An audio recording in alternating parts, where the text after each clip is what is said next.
Hoy vamos a conversar con nuestro invitado para el día de hoy. Vamos a ver los efectos de las tragedias colectivas en la salud mental. Excelente. Para ese tema, ¿quién mejor que el doctor Rafael García, un psiquiatra de larga experiencia, que nos va a acompañar en este conversatorio para el día de hoy? Buenos días, doctor García. Muy buenos días, Vicente y Roberto. Pues nada, encantado de estar aquí este jueves con ustedes, además de los sábados, que estamos en el mismo equipo, ¿verdad? Así es. Pero la intención ante la tragedia es ver cómo llevamos un poco de bálsamo para las heridas que ha dejado esta tragedia. Sí, me parece muy bien. Te ha hablado de heridas y de bálsamo. Yo pienso que con lo que ha ocurrido en San Cristóbal, todos sabemos la tragedia que ocurrió allá y el desastre.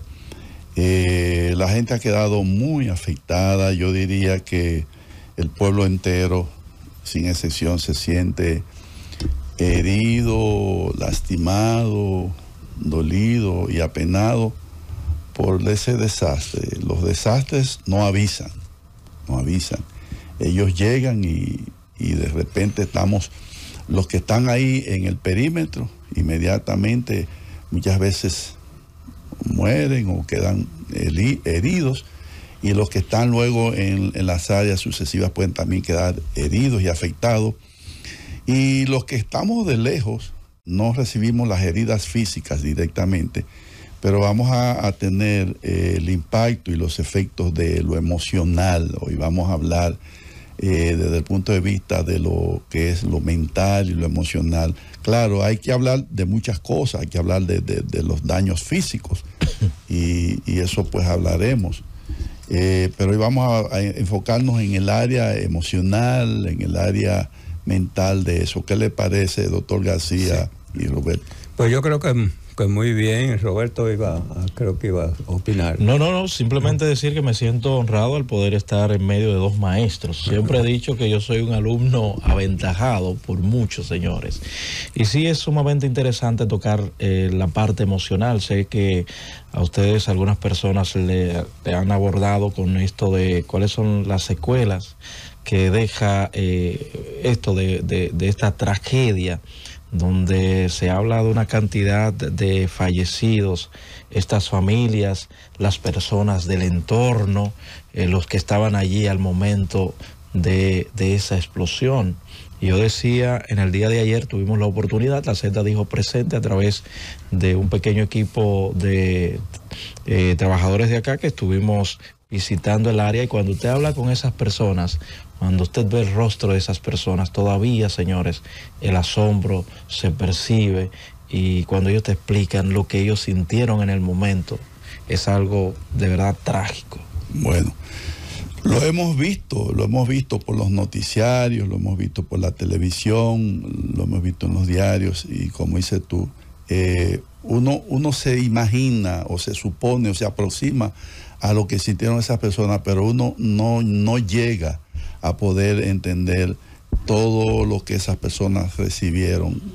Como hemos dicho, desde las personas que han fallecido, lo cual lamentamos mucho, y le extendemos nuestro más sentido pesar a los familiares de esas personas que fallecieron allí, pero también están los que luego son heridos, los que reciben heridas o fracturas, tejidos huesos, tejidos blandos, etcétera.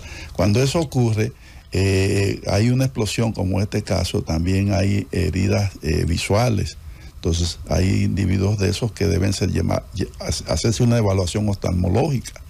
También el sonido produce un impacto en el tímpano, y cuando decimos que cuando hay una vibración de más de 90 decibeles, ya el oído humano se afecta, y uno se puede, y una simple conversación y un rock tiene más de 100 decibeles, sí. 120 y pico. Imagínense una explosión como esa, los decibeles que tendrá y el efecto que produce en el tímpano. Por eso muchas personas de esas deben también ser evaluados por por el otorrino. Hay efectos en el cerebro, también deberían tener evaluación de neurólogos o de neurocirujanos, porque hay impacto en las zonas del cerebro, en toda la vascularidad del cerebro, los tejidos del cerebro, ni se diga en la piel.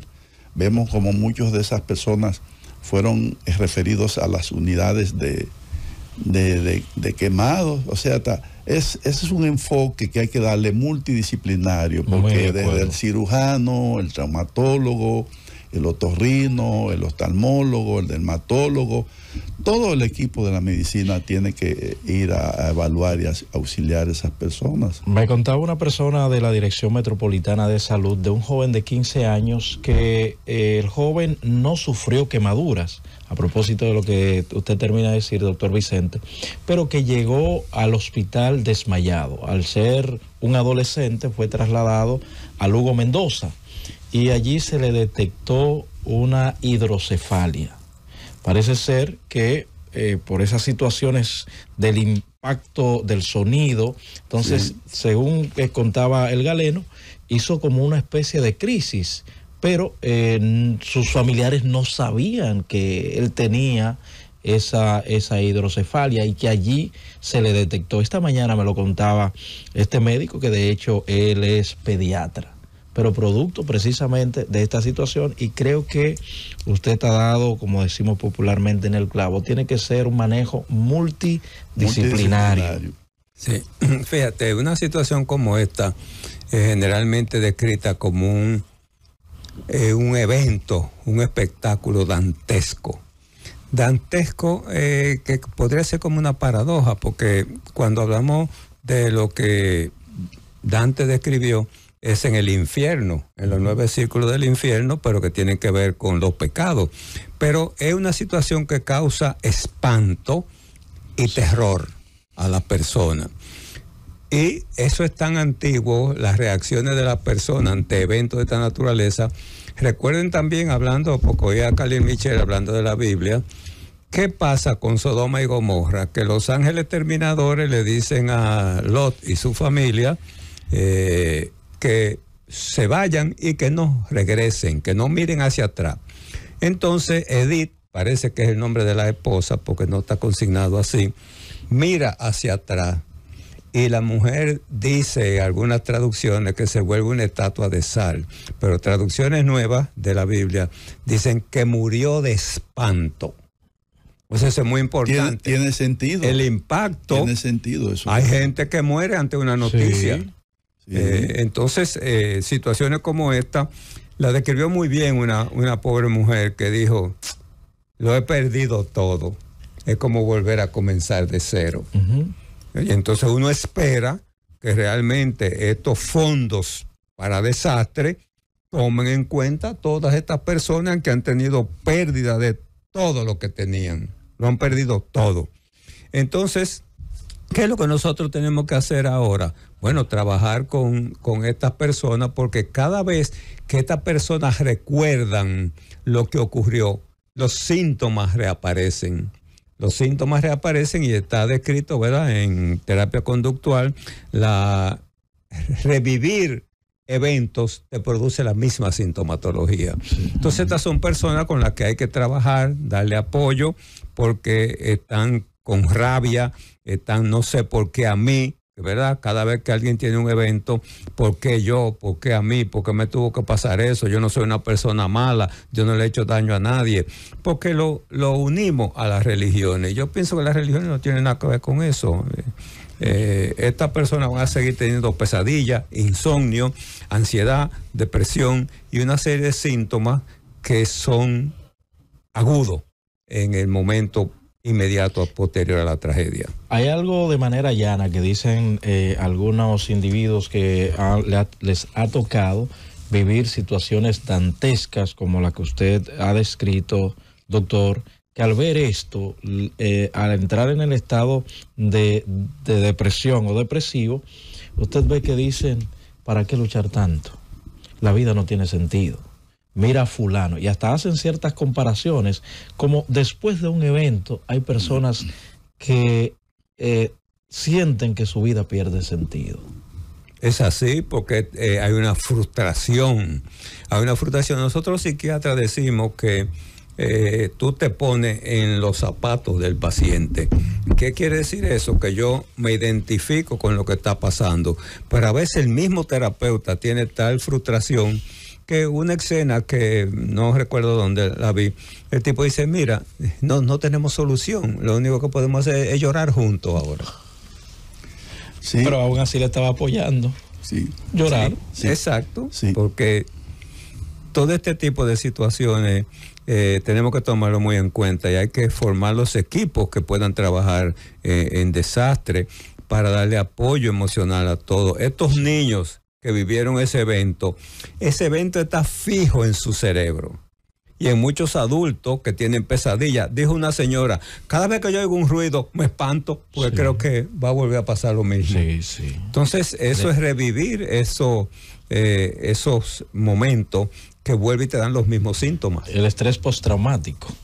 Exactamente, un estrés postraumático. Así es, ya Roberto le puso un nombre, le puso un diagnóstico a lo que está describiendo el doctor García cuando dice ese recuerdo fijo en la mente, esas memorias, eso pensar de que viene el mínimo ruido, no pensar que eso va a ocurrir. Ya tú, Roberto, le estás poniendo nombre a como en psiquiatría, según el DSM, le llamamos a eso. Se ha hablado de estrés agudo y de estrés postraumático. Sí. Ya fue en los años 80, 90 donde se comenzó a ponerle nombre a eso, estrés agudo y estrés postraumático. Después que se estudiaron todas esas personas que venían de las guerras, accidentes industriales, etcétera. Entonces se veía que las secuelas psicológicas y emocionales que esas personas tenían. Y entonces cuando la persona tiene un impacto psicológico y emocional inmediato al evento, le llamamos estrés agudo. Sí. Y cuando es más de 30 días, después que pasaron 30 días, la gente dice, pero ya eso pasó, pero la persona sigue recordando eso y sigue teniendo flashbacks, o sea, llegan a su memoria pensamientos intrusivos, que es como recordar la escena que pasó como si estuviera pasando en ese momento, y entonces esa persona puede tener unos niveles muy altos de sufrimiento, de angustia, de miedo, de pánico, etcétera, y esos recuerdos vividos es lo que se le llama estrés postraumático. Fíjate que hay una diferencia entre estrés agudo y el postraumático. El agudo es la reacción emocional y mental que tiene la persona, inmediatamente sucede el hecho. Pero cuando pasan ya más de 30 días se dice postraumático, y cada uno de esos estrés se consideran un tipo de ansiedad. El estrés postraumático es un tipo, está dentro de la categoría de trastornos de ansiedad, pero que se entiende de dónde viene esa reacción de ansiedad que el individuo puede tener. Pero además de la ansiedad, también es muy frecuente que las personas, después que pasen esos eventos, sufran de depresión. Tú lo decías, Roberto, esa persona que dice no vale la pena luchar, ¿para qué luchar? Esa persona ha entrado dentro de un campo de lo que se llama depresión. Porque ¿qué es la depresión? La depresión es una persona que no tiene ánimo, no tiene voluntad y tiene una visión pesimista de él, de los demás y de la vida. Entonces esa persona piensa que nada de lo que él haga, o nada de lo que los demás hagan, o nada de lo que se haga va a funcionar. Esa es justamente la depresión. Por eso es importante que esas personas, así como hablábamos de que necesitaban ayuda multidisciplinaria de cirujanos, traumatólogos, oftalmólogos, emergenciólogos, etcétera, así necesitan ayuda psicológica y ayuda psiquiátrica. Alguien me decía a mí, pero ¿y para qué tiene un psiquiatra que ir a un evento, a un lugar como eso? Digo yo, pero el psiquiatra es de los que más deben de ir, porque nada más estamos pensando en el individuo que muere o que quede herido o lesionado. Pero ¿y la mente? ¿Y las emociones de ese individuo? Quedan traumadas y afectadas. Entonces el psiquiatra sí debe ir a hacer presencia cuando eso ocurre, y más que nada en el momento luego en el seguimiento a esos pacientes. La parte más difícil, más compleja es el seguimiento que hay que darle a esos pacientes después del evento. Porque fíjate que el punto en esos casos es cómo estos individuos van a reaccionar ante esos eventos. Y aquí tenemos varias cosas. Primero, los que han perdido seres queridos de inmediato y que también vivieron la tragedia. Entonces, todo este tipo de situaciones son más lo que necesitan apoyo emocional que lo que requieren el apoyo físico, la intervención física, por traumatismo, quemadura, etcétera. Pero por cada uno de esos individuos debe haber 10 o 20 que emocionalmente están muy mal. Entonces, una de las reacciones que la he visto he visto varios soldados de Afganistán, es la falta de emociones. Sí. Perder las emociones, que es uno de los signos, falta de emociones positivas, dice, pero cómo se le trastorna la vida porque han perdido las emociones. Cuando tú enfrentas la muerte constantemente, tú vas como desarrollando una inercia y ya se te importa lo que sea. Uh-huh. Entonces, estas personas, yo creo que tenemos que formar esos equipos que estén muy bien conformados para trabajar, incluso trabajarlo en grupo, porque son poblaciones muy grandes. Trabajar en grupo, discutir los sentimientos, la ira, la rabia, el malestar contra todo, opuesto a todo, porque la vida me ha golpeado en lo más profundo. Uh-huh. Hay un tipo de persona, doctor Vicente, doctor García, que de hecho se nos hace pregunta acerca de esto. Se utiliza la terminología, fulano tiene reacción tardía, haciendo referencia al individuo que vive esta situación, y usted lo aborda, presenta como una normalidad, y después de unos días o semanas, entonces comienza a tener ciertas reacciones sin entender.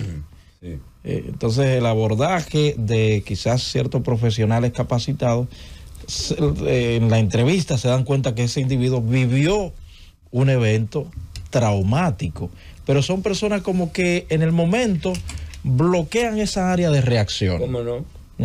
Y se derrumban después. Exacto.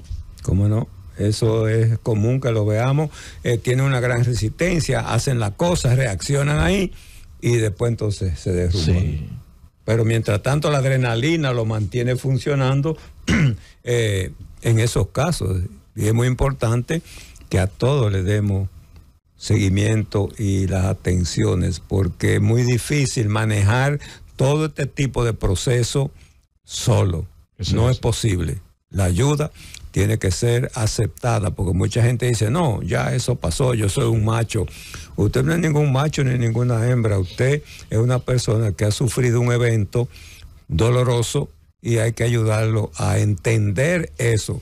Los terapeutas lo que hacemos es ponerle un espejo al paciente para que vea lo que él no está viendo en su imagen. Eso es importante. Cuando hay un evento y ese evento sobrepasa la capacidad emocional y mental que la persona tiene para enfrentar ese evento, cuando sobrepasa lo que la persona puede manejar, entonces ahí aparece la enfermedad mental. Por eso no todos van a tener las mismas reacciones. Hay personas que tienen su cerebro muy bien amueblado, se le llama resilientes, personas que están diseñadas para pasar por los eventos más difíciles, porque tienen una estructura, eso se ha estudiado. Antes se pensaba que esa persona era virtuosa. No es virtud, es una capacidad natural que tu cerebro tiene de soportar las presiones. Eso ha sido estudiado en neurociencia últimamente, cómo son esos cerebros resilientes.